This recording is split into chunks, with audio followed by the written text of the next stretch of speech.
देवतालाब विधानसभा के कांग्रेस पार्टी के कार्यकर्ताओं ने की प्रेस वार्ता, भाजपा सरकार पर साधा निशाना।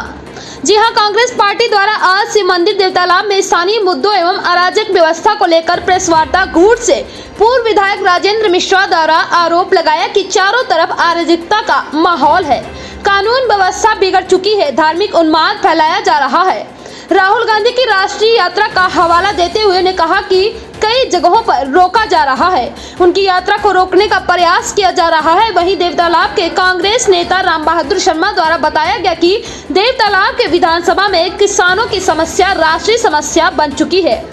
आवारा गोवंशों के रखरखाव की समुचित व्यवस्था नहीं की जा रही है, किसानों को समय पर खाद बीज उपलब्ध नहीं हो रहा है, किसानों द्वारा अपने हित की लड़ाई जो लड़ी जा रही उसे तोड़ने एवं आंदोलन को रोकने का प्रयास किया जा रहा है। प्रेस वार्ता में विधानसभा प्रत्याशी रहे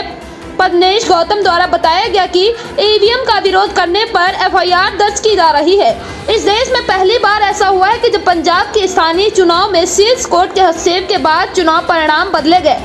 विधानसभा देवतालाब में कांग्रेसियों द्वारा प्रेस वार्ता आयोजित कर तमाम स्थानीय मुद्दों को लेकर चर्चा की गई।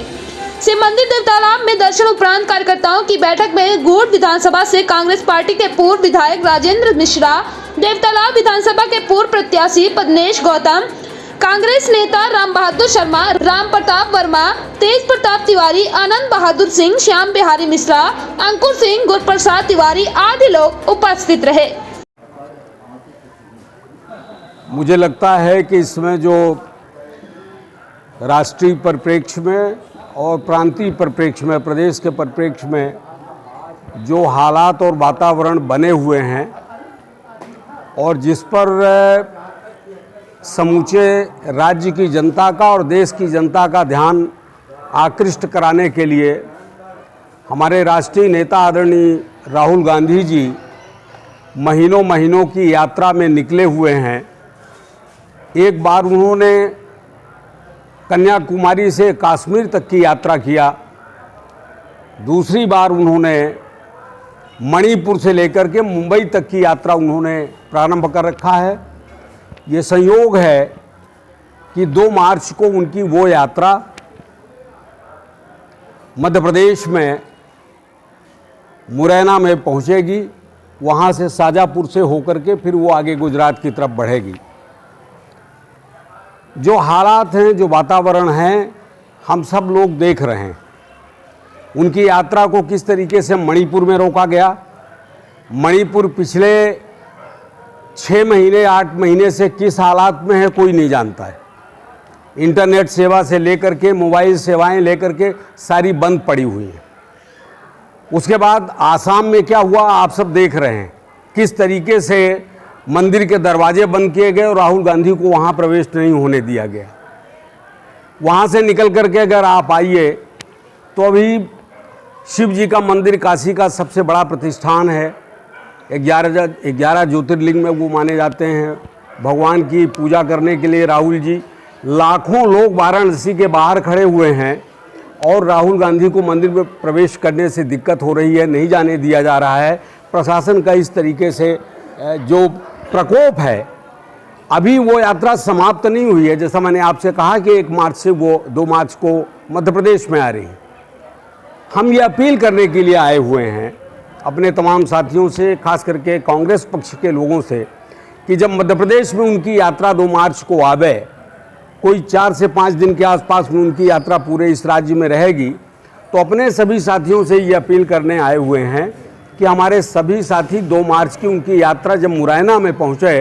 तो वहां उनका इस्तकबाल करें, स्वागत करें और फिर वहां से उनके साथ में जब तक मध्य प्रदेश में उनकी यात्रा रहती है उस यात्रा में सब लोग साथ में चलें, वहां मिलकर के इस यात्रा को सफल बनाएं। एक तो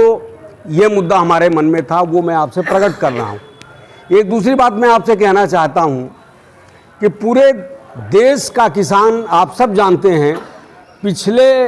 वर्षों में करीबन 2 से 2.5 वर्ष 3 वर्ष तक लगातार आंदोलित रहा। किस तरीके से पार्लियामेंट से लेकर के और पार्लियामेंट के बाहर भारतीय जनता पार्टी की सरकार, मोदी की सरकार उनको एमएसपी का एक तरीके से झूठा प्रलोभन दे रही थी। लेकिन वो तो सब छोड़ दीजिए, जैसे जैसे चुनाव की नज़दीक परिस्थितियां निर्मित होती हैं, वैसे वैसे किसानों का सामना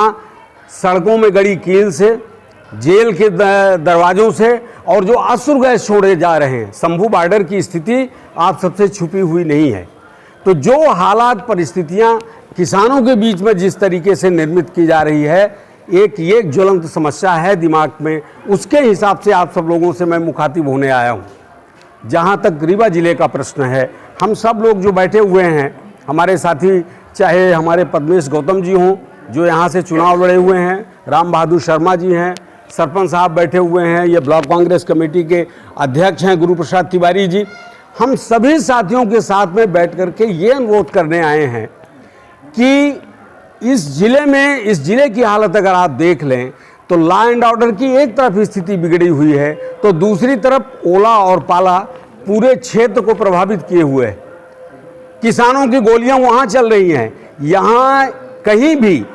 चाहे वो डभौरा का अंचल हो, चाहे वो जवा का अंचल हो, चाहे वो रीवा का वो हो, गुड़ हो, देवतला हो, इन तमाम सारी स्थितियों में अभी सुबह अभी जब हम बैठ रहे थे तो आप ही लोगों के सामने हमारे साथी लोग कह रहे थे कि मऊगंज के आसपास में आज इतना तेज ओला पाला का एक वातावरण बना हुआ था। पूरे ज़िले में मांग करने के पश्चात भी